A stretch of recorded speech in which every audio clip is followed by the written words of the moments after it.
Click.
You know what? I guess it's like Tuesday or something. So I guess we kind of need to, like do something, kind of special on a Tuesday at 9 p.m. Eastern, 8 p.m. Central. Oh, I know. Bells and Bells, what's going on? Your world champions back with you guys on a Tuesday. Bringing y'all to the auction like you know that we can. I got man up and I got a real world champion, Mr. Joey Gray. Gentlemen, good evening to you. Oh, how you doing there, sir? I thought Joey was finna say something. Well, I didn't want to go yet. I was like, you know better. Hey, y'all can't do the awkward pause with not letting me know, man. I'm like, did I do something wrong here? I'm glad everyone's watching so they can see what a real world champion looks like. Live here on Bells and Belts. I love it. I got a feeling we're gonna find out why Joey's saying that. Hey, I got a feeling. Oldest ride, longest lines. Damn straight, man. I'm here for it, man. I'm here for it. Hey guys, welcome back. Yeah, exactly. God damn. God. Oh, Joey. Yeah, Ric Flair. It's crazy. It's crazy. Yeah, we appreciate everybody tuning back here at Bells and Bells. Yeah, man. We're gonna be diving into We Got the Belt, Joey. We got the book. He said we got the belt. Oh dear gosh. We do have the belts, but we got them right here. Yeah, we got them right here. We got them right here. Yeah. We got them here. Yeah, got here. But yeah, We Got the Book returns tonight, everybody. And if you missed us doing it the first time, this is our Bells and Bells fantasy booking with a twist. Hey, that just came in my head just like that. Fantasy booking with a twist. I was literally thinking painting with a twist, fantasy booking with a twist. Just go with me. Just go with me on. You're losing me here. I'm just saying. I'm sorry. My wife was talking about doing painting with a twist for our anniversary. So I'm trying to push her away from that. But we'll see what happens. Mm-hmm. But yeah, this is us doing fantasy booking with a twist. So we're doing a specific month and year, and during that time frame, we're going to take a look at all the wrestlers in that time frame, the champions, and whatnot, and we're gonna put up the best possible card that we can do. If you guys that have some matches from that time period and whatnot, throw it out there. See if you can stump us. Please do put them up there. We're definitely open for discussion, but we're gonna present some matches. We're gonna get you guys feedback. We're gonna talk about it, and we're gonna book this show. Sounds good, guys? Let's do it. Yeah. All right, good deal. Man, let's go out to the comments for the first time. Nash, how you feeling today? Nash, hey, wait a minute. Let's take a pause for a moment for the presence of Nesha, and she's at home. Okay, if she's at work, she's in trouble already. I'm just saying. Oh, head, how you doing today? What it do? Make sure you hang around. My old head? We want to know what your matches is, brother. Yeah, Nesha, you back on bells and belts. All right. What? Nesha's not working? Say it ain't so. What's up, fam? There it is. What up, everybody? Platinum. Platinum. Oh, well, real quick, I want to give a shout out to Platinum Swords.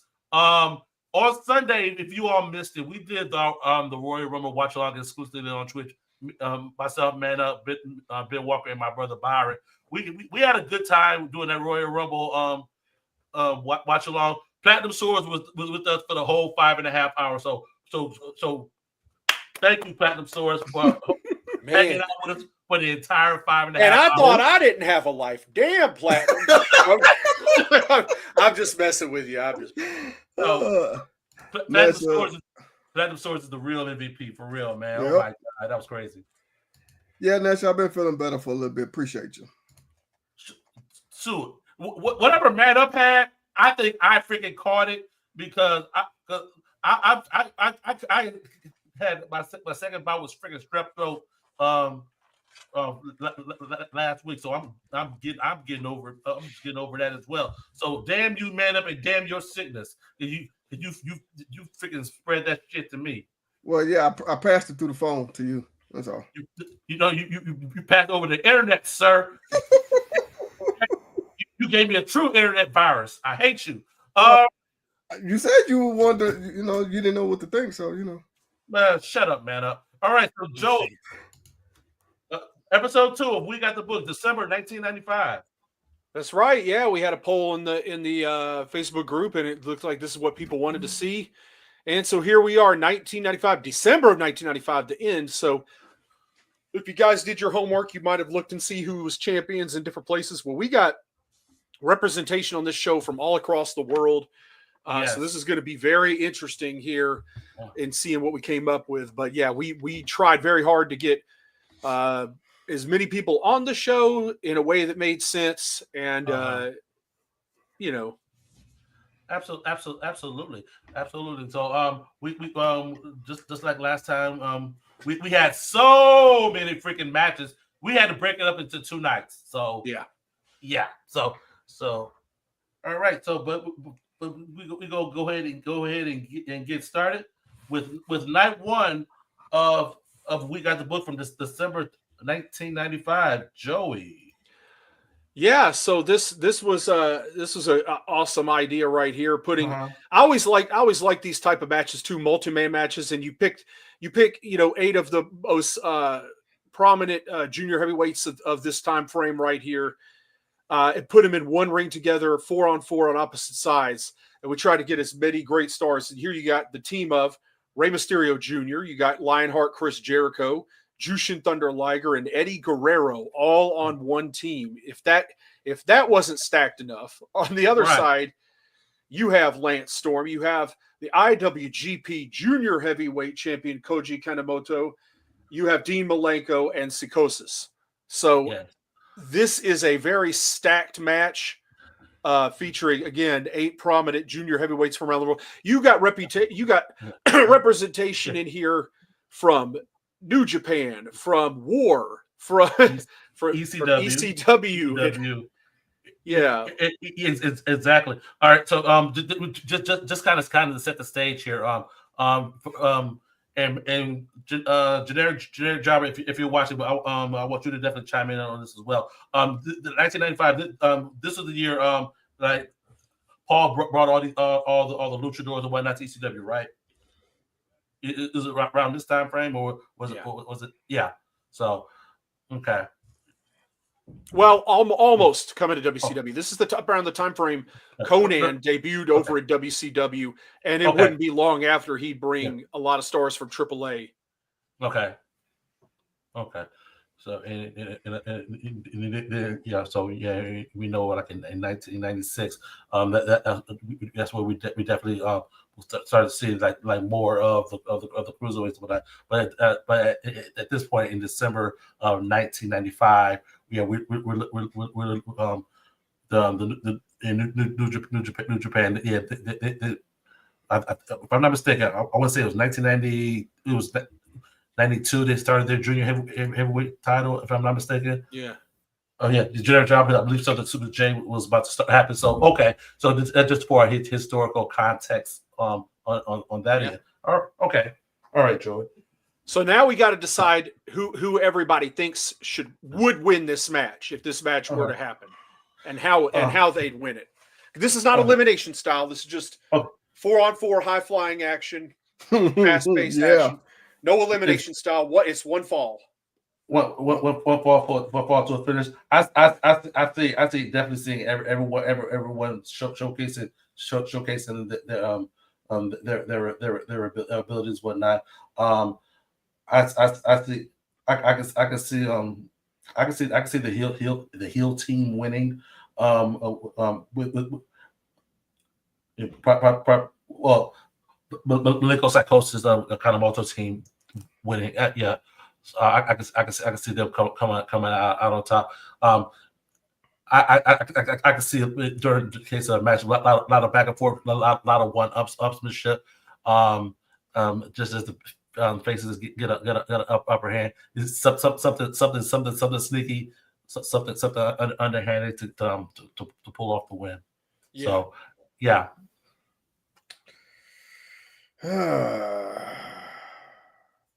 You know, I'm gonna go ahead and say with Chris Jericho and Rey Mysterio Jr. That team.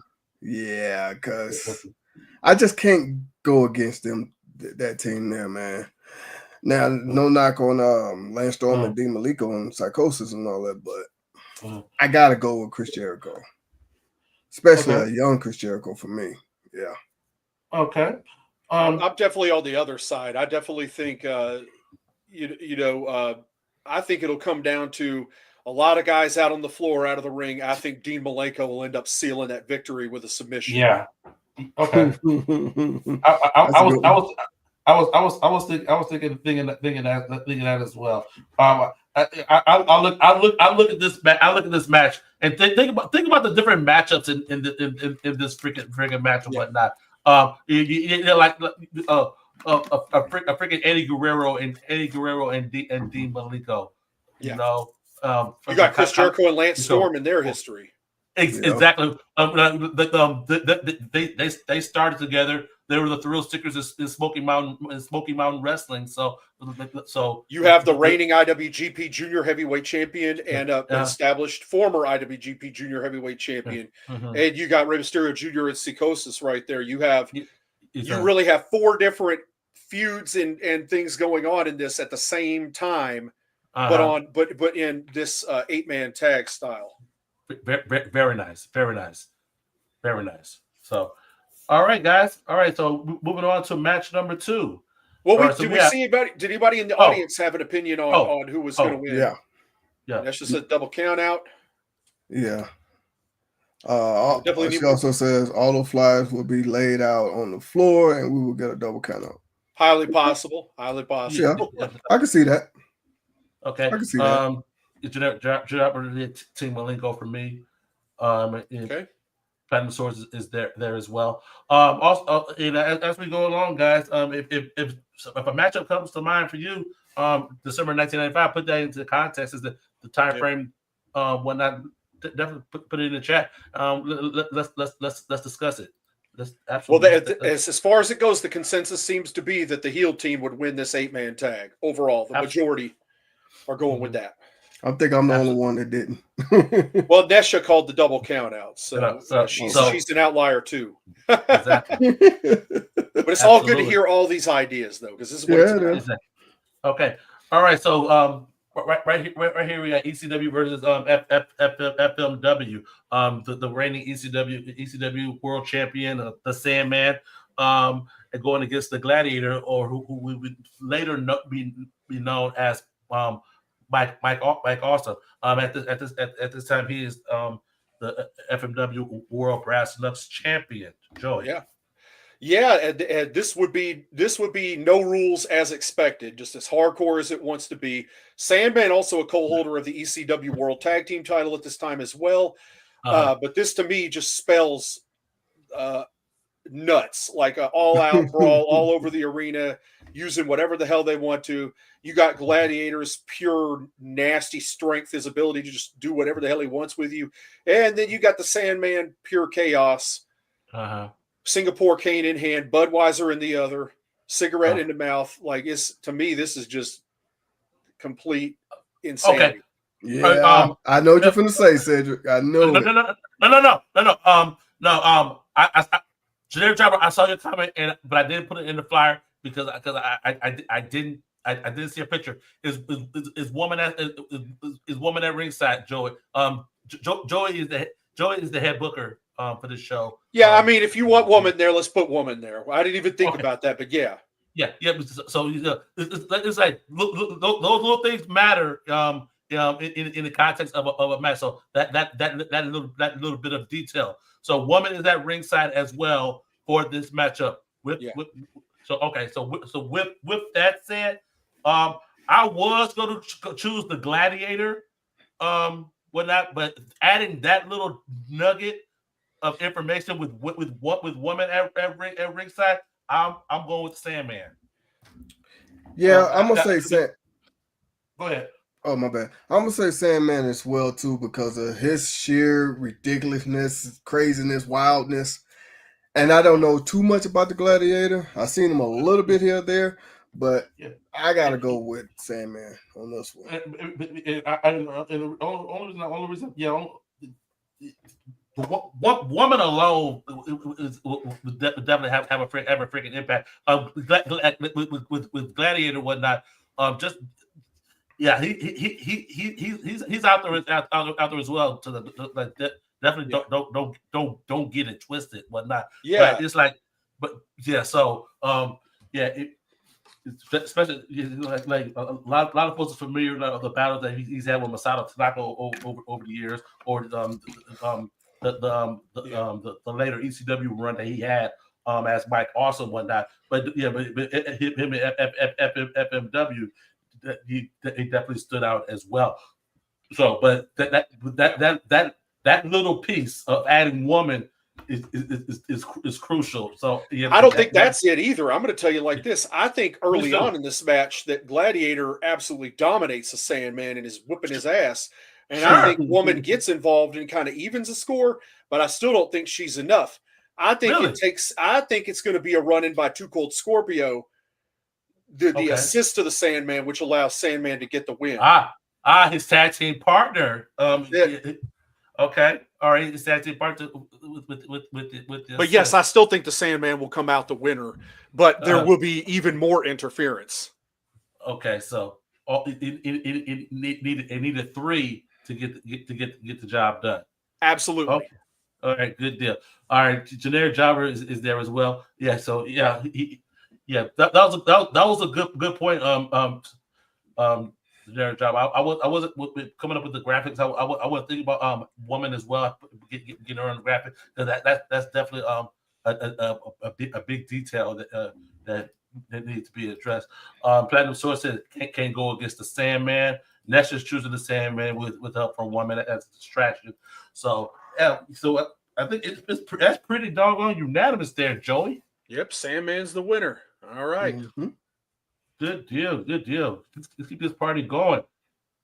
Go over. There we go. All right. So right in the middle of night 3, we have Sting going against Shawn Michaels, setting the stage. 1995 for Joey Sting. This is a tough one here, and I mean, you look at where both of them were in their career. Sting's still a top babyface at WCW, obviously not the world champion by this time, and everything. What's going on? Randy's on top right now. Sting's still up in that top fixture, still entangled with relationship with Lex Luger and stuff that's going on there in that chaos. But Sting is still a top performer here, and definitely still one of the top babyfaces. Shawn Michaels this year came into his role as a babyface for the first time as a single, and this is, right before he wins his second Royal Rumble and heads into WrestleMania.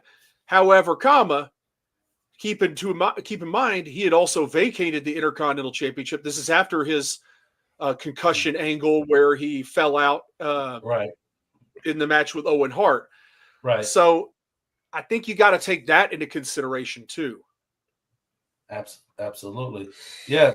It's a freaking tough one. I'm gonna go with Sting on this one.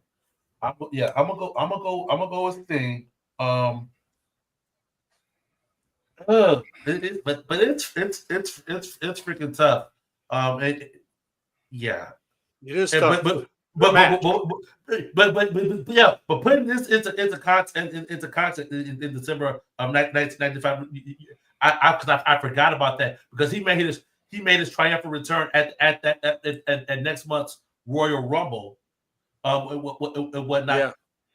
Getting ready to win that and getting ready to live the boyhood dream. But it's December 95 ish, whatnot. Yeah. So yeah, that's a good point as well, Joey.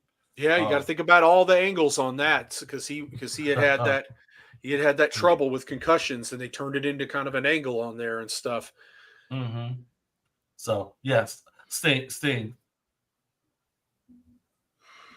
Man up. I can't call it, man. I'm gonna be honest with you, cause I think Sting would be more over than Shawn Michaels was. But okay.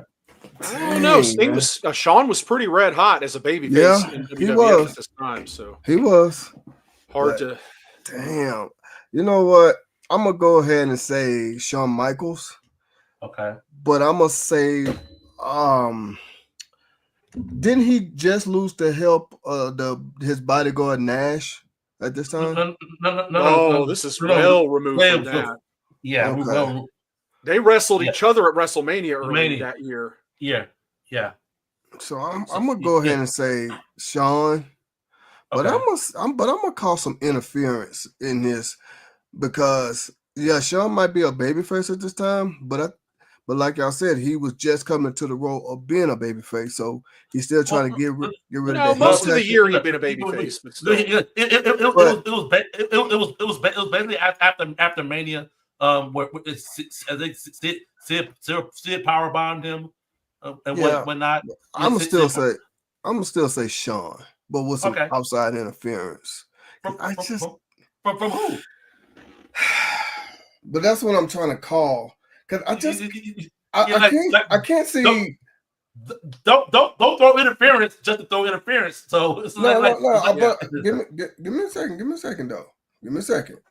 But the reason why I'm saying some outside interference is because I believe Sting is bigger and stronger, and I don't think Shawn can handle it. Now Shawn is gonna do what he can to try to hang with Sting. But then I'm also say a little bit of outside interference from some of his old buddies, the Click. So that's why I'm gonna go with that. Okay. I don't understand that. I'm sorry that I just don't vibe with me, especially when he's pushing top baby face. I know he's pushing a baby face, and I get that, but I'm still going to say because Sting is bigger and possibly stronger, which I believe he is stronger, but I'm gonna still say Shawn was outside interference from the Click. That's what I'm gonna say. Okay, good. You can say it doesn't make sense when you have one of the top two baby faces in the WWF needing help. It don't make sense. Joey, I'm gonna say Sting edges it out. I think he will. I think he does beat him in this match. I think if we were looking at heel Shawn, I might buy Shawn doing something dirty to get the win or having something happen.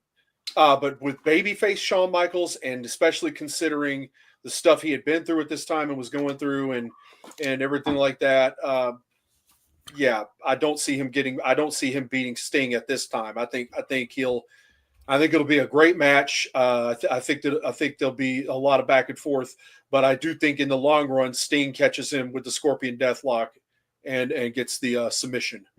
Yeah, Jared Jarrett thinks HBK don't want to do the No, job. he just won't show up for the match. Is that what you're getting at? Sting wins by forfeit. Damn. He just won't show up. The crowd purposes Sting. Sting by outside interview because someone takes out HBK. So Nesha's going. All right, Nesha, but who does it? A masked man takes out HBK. In the weeks to come, we will learn who it was. Well, that kind of doesn't fit the idea of the card we're at, because there's not storylines going to be coming out of this, really. That's the point. All right, well, whatever you say. We got you. Okay. All right, so what was the consensus? Sting? Most people say Sting. Yeah. All right. So WCW US Championship. We have Kensuke Sasaki, the United States champion, going against the King of Hearts, Owen Hart. This, I think this would be a hell of a match here. It's interesting. Sasaki definitely was as thick as a damn bull, so he had a lot of body mass and overall size on Owen Hart in this match. Keep in mind, just a few years before this, Owen Hart was a junior heavyweight in Japan. Right. Now, he was a little bigger muscle mass by now, but still, up against Sasaki, he gives up a lot of power. That being said, he's got that high-flying kind of ability and great wrestling. So it's an interesting match. It really is. And this is for the championship, guys, out there. Yeah. Or the U.S. Heavyweight Championship. So, all right. I think it would be a good. It would be a good back and forth. Owen's definitely the quicker of the two. Sasaki the stronger of the two. I think just brute force. I'm gonna go with Sasaki retains. Yeah, I'm gonna go ahead and say Owen Hart because of more of his technician style. So I'm gonna say Owen Hart. Okay. This is a tough one here. I almost think there could be some funny business in this, and maybe a Davey Boy Smith provides some interference. There could be something like that. I'm gonna say Kensuke Sasaki wins by disqualification and retains the title. I think he'll win by DQ. I think there'll be interference on the part of Camp Cornette, the British Bulldog, but I do think it will get caught by the referee and Sasaki will retain by disqualification. Okay, good deal. Owen wins by a sharpshooter. You think he can get that sharpshooter on Kensuke? Have you watched Kensuke Sasaki? Damn, had some legs, some thick ass legs. I don't even know if Owen can get that on Sasaki. Okay, so we got a double count or a time limit draw. That absolutely. Platinum said I'll give it to Owen because that U.S. title would fit him good. Okay, fair enough. That definitely fair. All right. Well, we didn't really have a consensus winner out of that last one. If we're going over that, it kind of was all up in the air. So it really was. And this was up in the air as well, Joey. Oh dear God. oh, Joey. So we have Raven and Stevie Richards versus the Rock and Roll Express. All right. I'm going to peel this curtain back a little bit on this one here. Rock and Roll Express. We all know about the Rock and Roll Express. The combination of Raven and Stevie Richards, they won the ECW tag team titles twice, and this is prior to Raven getting ready to get the world title in the following month.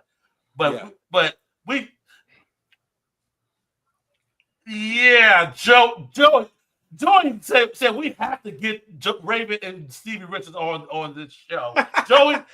I'm still scratching my head on this one, Joey. What do you think? Who would win this match and why? Rock and Roll Express. I am not going against Rock and Roll Express. No, I will not do it. Some kind of freaking way. I mean, they will beat the hell out of Ricky Morton. Of course, we know that's going to freaking happen. Stevie Richards, being the goofy he is, will screw up. Ricky will make the hot tag to Robert. Robert's coming in House of Fire. Raven's going to take a huge bump on the outside. Ricky's going to come back in. They're going to double drop Stevie Richards. 1, 2, 3. Rock and Roll Express wins. Boom. That's the freaking match. Didn't I write that one beautifully? Yes, I did. I don't see it that way, but man up, what do you got? What? Oh no, you're gonna be surprised with what I pick as the finish. It's not gonna be what you think, but okay, it's not gonna end that way.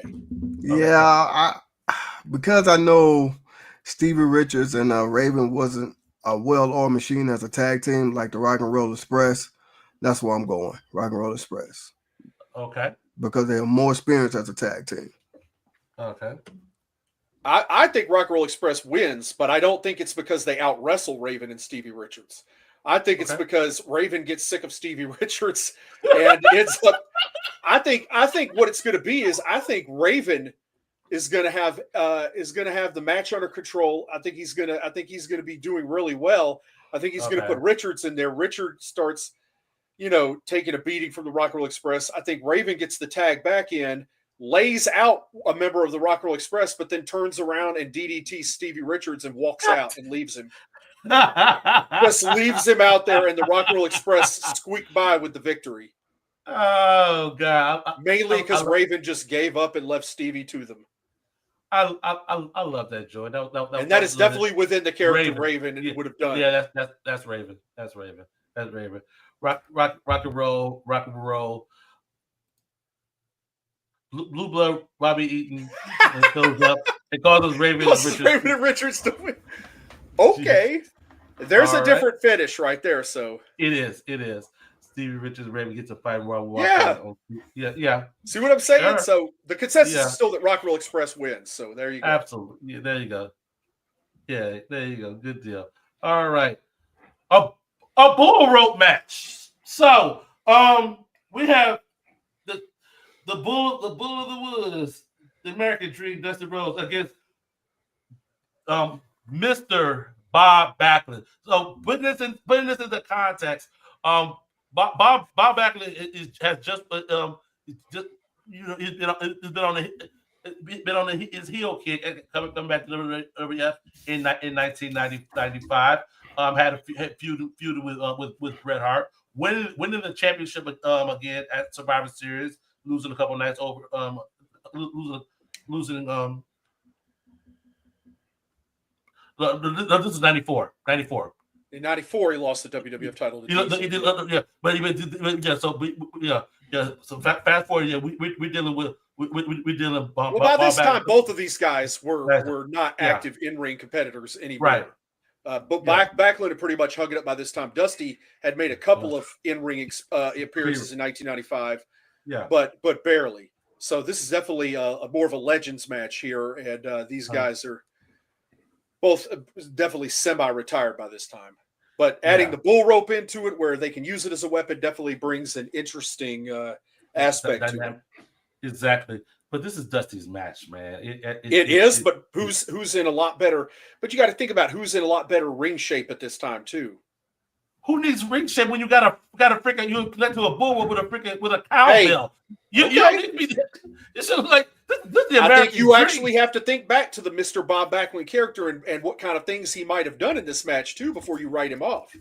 That's a good point as well. Man up.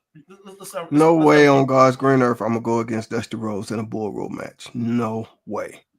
Okay. It's Dusty all day long. Okay. Yeah. I don't care what Backlund can pull up, man. This is Dusty's freaking match, man. Unless that's the goddamn twist. I mean, this isn't 1985 either, guys. No way I can go against Dusty. I'm sorry. If it was just a regular match, maybe I say Backlund, but a bull rope match. Because I think you guys are not remembering what Bob Backlund was like as a heel in the WWF and the things. But I'm also thinking maybe it's because in my head, this was Dusty's thing, a bull rope match. And talking about December of 1995. I know where you're There's going. other factors in this besides it just being Dusty's match. You have to think about it. I get what you're saying and where you're coming from, but I just can't. There's no way. I just can't. All right, Joy, the consensus we're seeing right now is Dusty right now. What's your take? What's your take? I think Dusty will start the match off strong. Okay. I don't think Dusty has the cardio to make it through this match in December of 1995. I think Bob Backlund will eventually get the upper hand. I think Dusty will not be consumed with simply winning this match. I think he'll want to see, he'll be entertaining. He'll be trying to hurt Bob, but at the same time, I think Bob is in much better ring condition at this time. I think Bob is younger than Dusty at this time, surprisingly, and I think that Bob will. I think heel Bob Backlund again would do whatever it takes underhanded to make Dusty bleed early on after Dusty gets the upper hand. And then I think that will come into play. I think as the match goes along, Dusty will run out of gas and Bob will take over. And I think he basically chicken wings him out cold and then wins this match. Ooh. Bob Backlund was sadistic as Mr. Bob Backlund. You are not judging him by his full capabilities in this. I get that, Joey. Dusty was not in ring shape. I guess barely had a match in the last 5 years. All right, I guess a lot of us is putting the reverence of Dusty Rhodes in a Bull Room match. We're comparing that to like the Undertaker in a casket match. You just don't lose. Undertaker lost casket matches. I know. The mystique. Okay. It's like Dusty don't lose bull rope matches. Yes, but there's too many factors working against him here, I think. Okay. Too many factors, in my opinion. Yeah, but in result, the end of this match causes Backlund to run for Congress. So it is according to Platinum Swords, that's what end up happening. But yeah, a lot of us picking Dusty, but Joey, that whole thing of the character and the you got to take into account those things too. Exactly. That is truly a booking thing that you have to keep in mind as well. So we all can get lost into the mystique of what brought a person to the dance and whatnot. But also that's one of those things you have to. This picture of Dusty isn't even accurate. He would have been heavier than this in wrestling in a t-shirt and not, again, no cardio, not going to be able to go out to the deep end with Bob Backlund in this. I'm just saying. You got to take those things. Sorry, Joe, it's 1995. I couldn't find a picture of 1995. I'm just saying, but I think people again are putting him back in the 80s and going with 80s Dusty Rhodes in their mind. I'm just saying. But anyway, not Dusty Rhodes in the cage with the Nasty Boys and stuff, and barely being able to do anything hardly.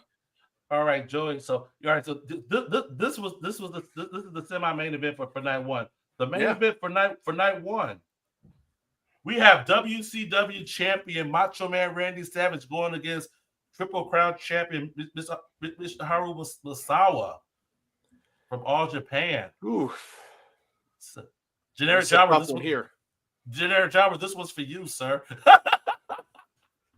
The night one main event, world champion versus world champion here. Definitely a big match. No titles on the line, just that bragging rights that would come with the victory. Absolutely. What do you got? Who wants to go first? I think I'm gonna go ahead and say this because I didn't watch too much of Sasawa. I'm gonna go ahead and say Macho Man for that reason alone. I'm gonna go the complete opposite. I'm gonna go complete opposite. I haven't seen a lot of freaking Misawa as well, but I go back and seeing what this man can freaking do and whatnot. And Macho Man is in his freaking 40s, man. And Misawa, and he was beat up during this time period too from that feud with Flair. He was constantly nursing injuries and stuff throughout that feud. So it was a tough time for Randy too. Exactly. So I'm going with Misawa right here as well. I agree. And y'all know I love me some Macho Man. I do. I really freaking do. But you got to take into account everything that Macho Man's going through and whatnot. And Misawa is prime right now as well. Yeah. Yes, indeed. And yeah, I got to go with Misawa as well. Okay. Good deal. Dusty chokes Bob out with Bull to get the win. Back to the other thing. All right. Good deal. All right, step to a Macho Man win. Okay. No, we did get it. We did get it. We did get all those. You got to pay attention. Yeah, you did. What about this match? Where's everybody commenting on this? 95 Misawa was on another level. I love Macho Man, but it's Misawa. Exactly. Platinum's going with Savage as well. So I think we got it. Yeah. So looks like I think Misawa got the most. Yeah, I think he got the most. Well, only like 3-2, so it not by. But like I said, because I don't know much about Misawa, that's the only reason why I'm picking Savage. Yeah. I mean, if I knew much about him, my opinion might have changed, but that's the only reason why. Well, here's the thing, and that's fair. I didn't follow a lot of freaking Japan stuff. I ain't freaking up, but some of the stuff that I've seen from Misawa, whatnot. And Generic Job had this as well. 85 Macho Man versus Misawa is a freaking dream match. And so see, that's prime Macho Man. And Generic Job, correct me if I'm wrong, but Misawa was definitely in his groove in 1995 as well. So even 89 WWF champion, or 88 to 89 WWF champion Macho Man Randy Savage would have been a lot tougher. Yeah. Even battle with Misawa at 95, but in 95 I got Misawa would have. Absolutely. And that's one of those things. And that's something that we might need to add to our playlist when we do our next watch along. Is have a couple matches with Misawa in there, so we become familiarized with the type of in-ring ability and what he brings to the table. So we're more well aware of what's going on, So it's time to get to night 2, man. Joey's excited more because I don't blame. I like night 1 too. Now it's a stacked card. Hey, Joey, you started off night 2 with a freaking bang, dude! Right off the bat, dude. Yep, right TV champ versus TV champ here in a traditional 15-minute time limit TV match here. No titles on the line, but sticking with that old school Jim Crockett Promotions kind of TV title rules here. Sure. You got ECW World Tag and World Television Champion Too Cold Scorpio against the WCW World Television Champion Johnny B. Bad. Absolutely. Joey, give me the time limit draw. Give me the time limit draw. I think it goes to the draw too, Cedric. I'm with you on that. I say give me the time limit draw, man. Because they're going at it. Two Cold Scorpio with this innovative offense will definitely catch Johnny B. Bad off guard. Also we have Johnny B. Bad. He's gonna go and he's gonna hit him with some high impact stuff as well. They're gonna go back and forth. 15 minutes is gonna go by, and both men will be still standing, man. Yep, absolutely. I kind of agree. I kind of think we're going to go to the 15-minute time limit there. Yeah, I'm going to say a draw as well, too, but I'm also say at the end of the match, that's when they're going to start pounding the crap out of each other, and I think Scorpio going to make Johnny B. Bad, going to bust him open, I should say. That's what I'm going to go with. Okay. What else we got out in the crowd? We got Never Like Be Bad, so I'm going to give it to Scorp. Okay, fair enough. Fair enough. Draw sounds good. Scorpio at 14.59 with a 4.50 splash. Jobber! Damn. He's playing the time limit, and that's cool too. That's cool too. Because it's like those little bitty freaking things. I miss that about wrestling. It's exactly like sometimes you don't have to have a finish.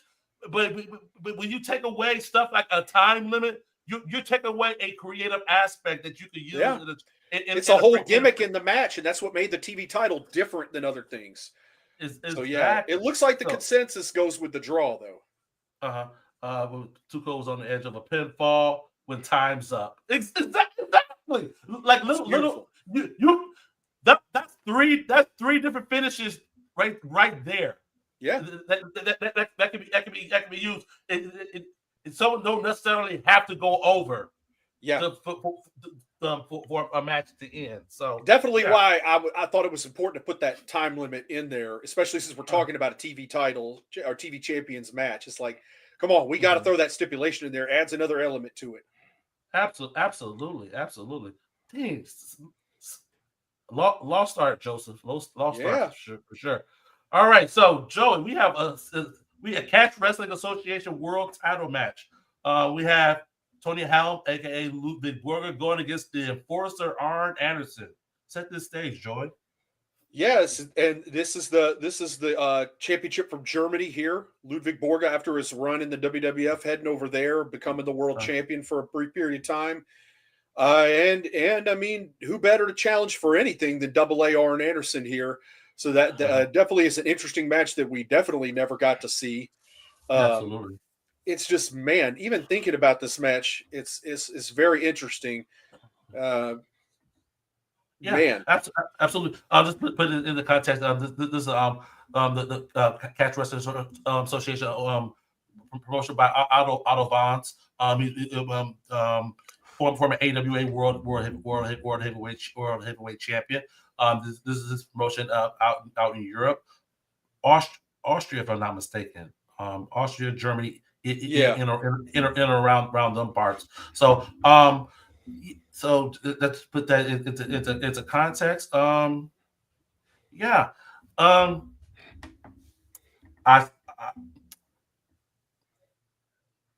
It's interesting. It's hard. It's two different styles and everything here. It's definitely. Well, that too. We already had a time limit draw. I was getting ready to say I was gonna say a double DQ, but in a card you don't want to have too many of those whatnot. Those type of finishes as well. So because it's like well, I know who I'd pick. I'll go ahead if y'all are still thinking about it. I'm going to say Arn Anderson sneaks away with kind of an upset in this, and I think Tony Helm's going to be mostly beating the hell out of Arn Anderson through a lot of this match. I think Arn's going to have his moments and try to and get the upper hand at times. I think Tony Helm's going to mostly put a beating on him. However, I think he's going to underestimate Arn, and I think he's going to miss a step there and kind of be off his game. And I think Arn is going to catch him out of nowhere with one of those AA DDTs and lay him out and get the pin out of nowhere and become the new CWA World Champion. Oh, and Arn gets a World Championship. Well, yeah. Not a major World Championship, but he gets a belt anyway. he gets a belt.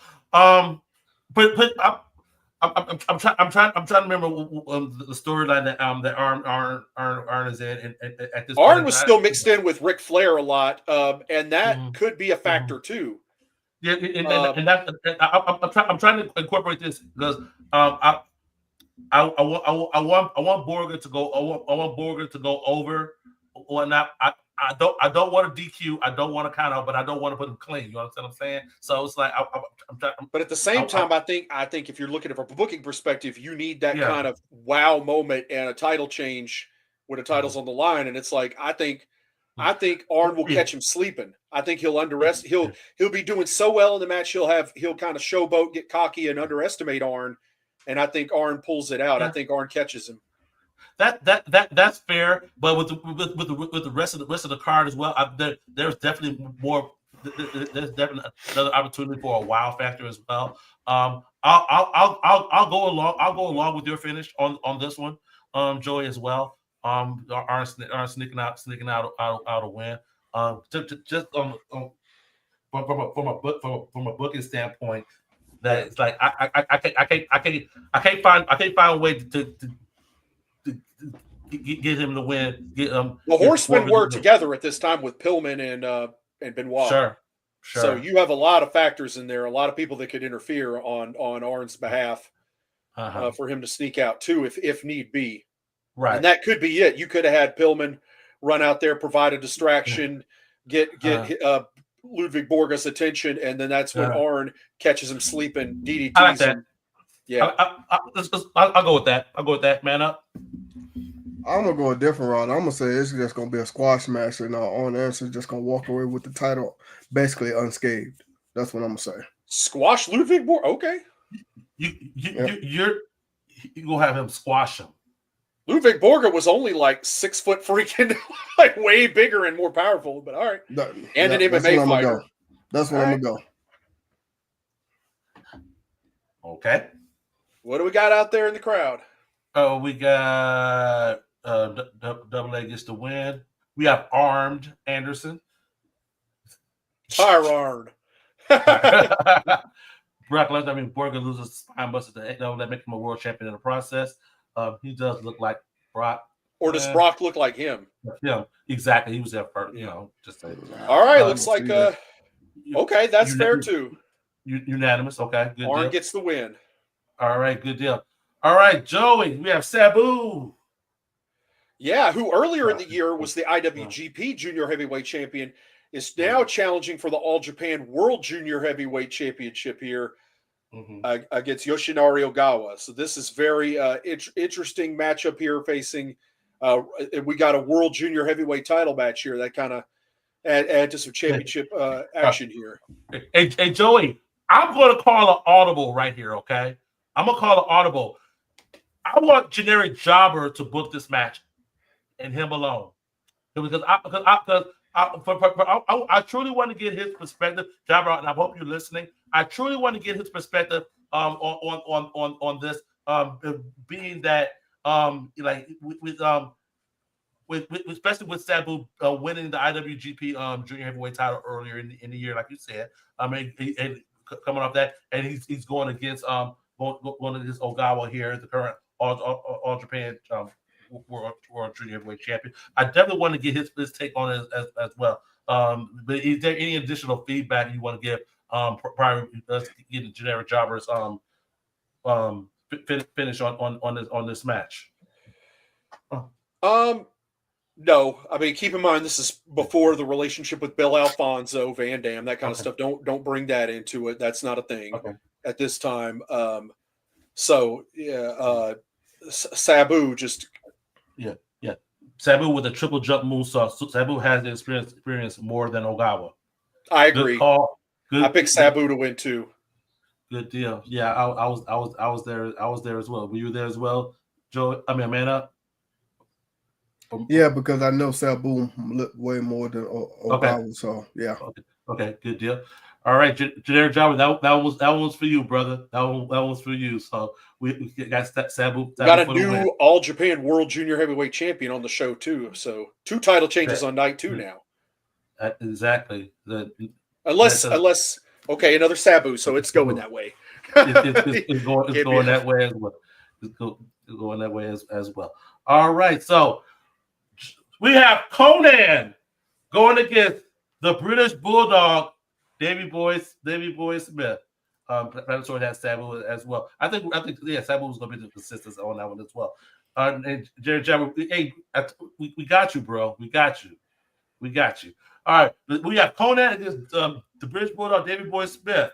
Conan, as you were saying, he WCW US champion the portion of the year, right? No, that's 96.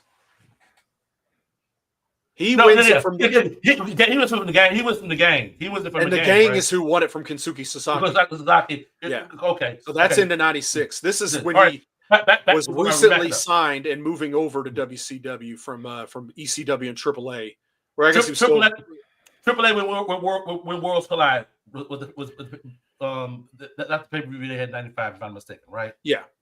Okay. All right. Okay. Ooh, had to jog the memory a little bit. Yeah. Okay. So yeah, this is an interesting matchup here to me. Like putting two guys from different areas here. A match I don't think we ever seen happening, but definitely an interesting different styles here. Conan with his different style, more. All right. So is it AAA rules style or WWF style? Well, this isn't like a multi-man match. What do you mean AAA rules and style? I mean, it's not like there's no disqualifications in AAA. Like I guess I'm curious as to what you mean by that. What kind of rules you're incorporating into this? So, I mean, I would assume. I don't think it's either style. I think it's presumed that this card would probably happen in the United States. But it's not a WWF card either. But it's definitely standard. You going Lucha Libre? We're going. I think we're going basic style. Basic wrestling match. Basic wrestling match. One fall to a finish. No other bells or whistles. Just basic one-on-one match. Man up. There's no way I'm gonna say Conan will beat David Boy Smith. So yeah, David Boy Smith all day. Okay. I'll say Conan. I will say Conan. I'm gonna assume Jim Cornette's at ringside because he's part of Camp Cornette Joey, or okay. So I'll still give Conan even with that, Joey. Yeah.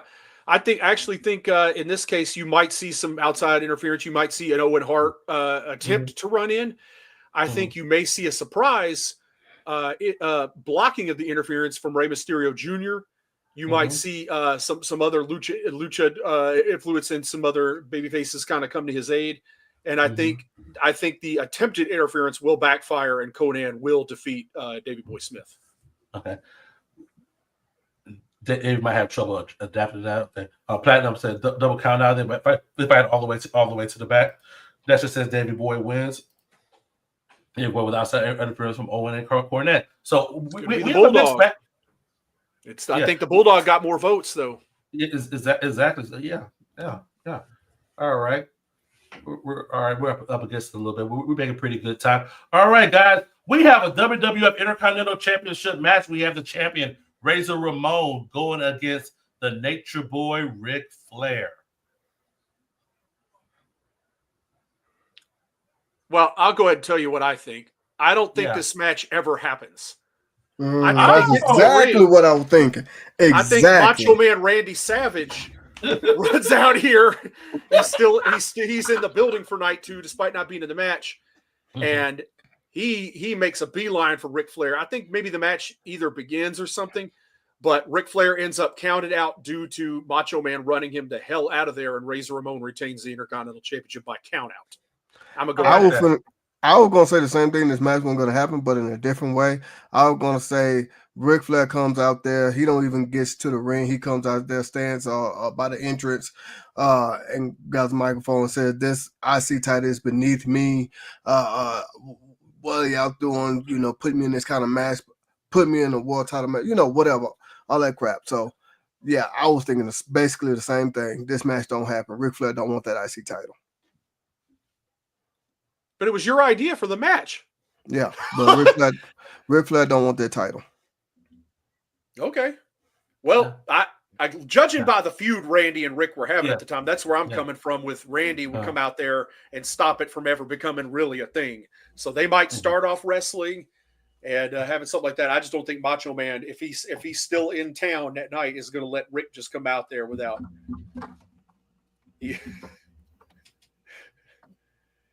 All right, give me a second, guys. Apparently my camera was disconnected. Give me a second. Oh, okay. All right. Yeah. I was still here. Y'all keep going. Who's that? I wonder what people out in the crowd are saying about this. All righty. I'm thinking some interference. The bad guy it gets thrown out. I can't see Flair putting down any title. Let's just laugh. That's it. We got a mixture of stuff here. I don't know what to think about what happens here. Damn, man, that sucks. Yeah. All right. Yeah, only Cedric. Wait for Cedric's camera to come back. As he's muted himself too. We're running low on time, Cedric. What you got? You see that, right? Yeah, I'm just saying, I might have picked this one, but I just can't see Ric Flair, with his limousine riding, jet flying, and all that crap, his persona and all that. He also IC title. He also won the United States title the next year. Yeah. So it's like I can't see him going for the IC title. I just can't. No knock on that title at all. Don't get me wrong, but I think Ric Flair's character is too big for this. Okay. Yeah, we kind of need to move on here, Cedric. Okay. Ted DiBiase paid for the title matches dead and losses. Ted DiBiase was retired, by the way. Oh, God. No, we are not booking the show like that. We are not doing some hokey WWF booking. This is not the 24/7 title. That was a good one. Oh, yeah, we're not going to do it like that. This is actual people that was actually, whether they had a couple of matches here or there or actual, still competitive during this time or whatever, Well, Ric Flair buys the title. Okay, that's different, but all right. Alrighty. We're waiting on Cedric to come back here. He said it's babyface Razor Ramon. I don't think he's selling the championship. Do we have the next match slide? Can we just bring it up here? Because we're now sitting here for minutes of dead air now. There you go. All right. We got no titles on the line here, but WWF Tag Team Champions versus WCW Tag Team Champions here. The Smoking Guns versus Harlem Heat with Sister Sherry. Man, there's no way the Smoking Guns can get with the Harlem Heat. No freaking way. Yeah, I'm sorry. Harlem Heat was. Even if Sonny was out there, Sherry would tear her up. There's no way. Yeah, Harlem Heat all day long. Let me just put it like that, because Harlem Heat, they still young. Well, Booker T is. I know Stevie Ray is getting up there a little bit, but still, besides all that, Harlem Heat is still young and still shining and still top of their game. Smoking Guns, I can't see nothing from them. Not against Harlem Heat, at least. Yeah, I kind of find Smoking Guns to be a pretty overrated team in general, even at the time. So I definitely think Harlem Heat would win this match. No problem. They may cheat to do it just because they can. Just because they can, but with Sherry at ringside, I don't care if they had Sonny out there or what they had. Ain't no way they're going to be able to combat Harlem Heat with Sister Sherry in this match. Harlem Heat wins, in my opinion. Yeah, Harlem Heat, absolutely. All right. Harlem Heat, hands down. Harlem Heat suckers. Harlem Heat with help from Sherry. Yeah, I mean, like that. Absolutely. All right. All right. Main event time. This is it. Night 2 main event. Another champion versus champion match here. The IWGP Heavyweight Champion, the Great Muta, against the World Wrestling Federation Champion, fresh off of wait, hang on. Sorry. Yeah, fresh off of Survivor Series, winning the WWF Championship from Big Daddy Cool Diesel, Bret the Hitman Hart. Definitely an interesting, different type of styles match here and everything. I think there's a clear winner here, but I'm going to let somebody else speak first. You know what? Much as I do like Bret Hart, I'm going with the Great Muta on this one. Muta. Well, I'm picking a 60-minute Broadway, Joey. I'm picking a 60. I can't see that. I'm picking the 60 minute Broadway. I think they're gonna go. We're talking about the great Muta here. Sure. Not Keiji Muto in the trunks and stuff like that. I don't see it going that long. I think at some point, I think it'll be a good match. A lot of feeling out early on, probably for several minutes. I think when it comes down to it, I don't think Brett is going to be ready for that mist when it does happen. And I think Muta will moonsault press Brett the Hitman Hart and pin him. Yeah. Okay. I just think Muta has too much up his sleeve for Brett. Even though Brett is good, don't get me wrong, but not for Muta. Yeah. Add that back. Also, that Muta wins due to the red mist. This was the first match I came up with for this time. I chose this time frame with this match in mind too, just because I think it would be a great match and there'd be a lot of good wrestling in it for a while. But I think eventually Muta gets tired of it. I think everybody's saying Muta. Yeah, I'm the oddball going with the 60-minute Broadway. Okay. No. All right, good. If this were Keiji Muto, a couple years earlier or something like that, I could see what you're saying. I think Muto would have kept it to strictly wrestling with him, but the great Muta, yeah, no, I don't think Brett would be used to that, ready for that. This is not, he's not facing, a WWF wrestler. I was getting that mad up. I was letting Joey get his thoughts out. Surprised Joey didn't come up with this match. Now show it, man. Up. Shawn Michaels versus Brian Pillman. Brian Pillman. I don't see that. I don't really think of that. Nothing jumps off the paper seeing that to me that makes me think that's just an amazing match. I kind of don't get where you're going with that, but I don't know. But maybe Joey, if we in earlier probably 93 Brian Pillman and 93 Shawn Michaels, maybe even worse. I don't know. That might be even worse because that was at Shawn Michaels, and when he was sluggish and slow and not in great shape versus a younger Pillman. But it's like was that Hollywood Blondes Brian Pillman against heel Shawn Michaels? It's like What year was that? Was that Brian WCW light heavyweight champion? Was that 91? Yeah, 91, 92 probably. All right, but it's it never really lines up with them. You either got Rock or Shawn Michaels against Flying Brian, or it's like I wouldn't book that either. Like it's just I don't see it. I just don't see that being a great match either. Like at any point to put Brian Pillman and Shawn Michaels in the ring together, like in a. I just don't think of that as a dream match to me. Brett got Pearl Harbor by Rice, Salt by Mr. Fuji, and Yoko. So Mr. Fuji? No. He said it for context. He got Pearl Harbor. Yokozuna's not even Japanese.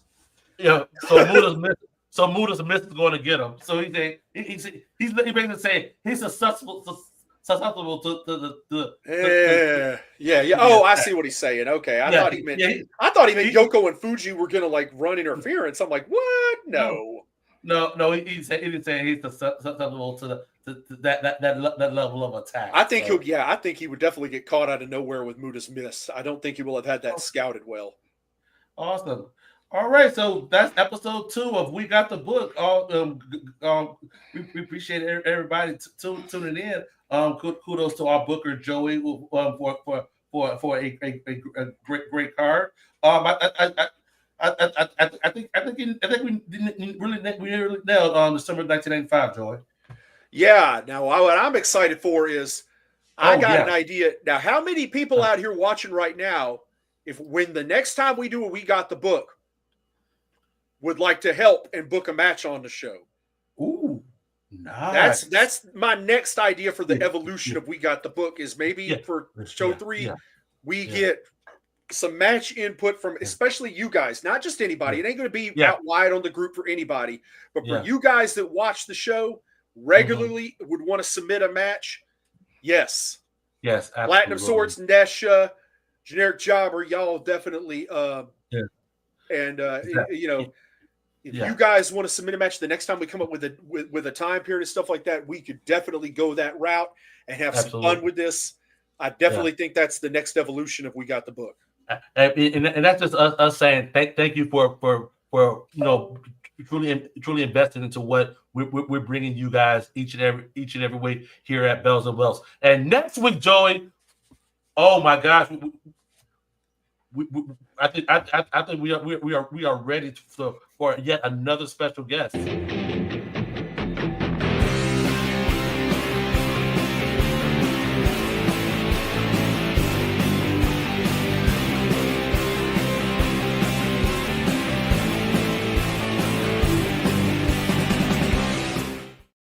Well, that's in 2 weeks. That's in 2 weeks. Yes, it is. That is in 2 weeks. You said next week. No, yeah, I'm excited. I'm jumping the gun. But yeah, in 2 weeks, we got the Greek god Papadon joining the show, Joey. That's right. We got another wrestler interview. We're trying to keep these going. It can be sometimes difficult to lock people into it, but Papadon has been very gracious. The Greek god himself will be coming on the show. If you guys don't know about him, really get to work and do your homework.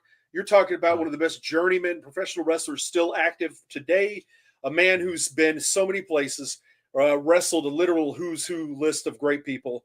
You know, it's really, you know, we'll get into it on the show, but I'm so excited to have him. And, you know, we'll get into a lot of his other interests too, including belt collecting, which he is also a belt collector for those who don't know.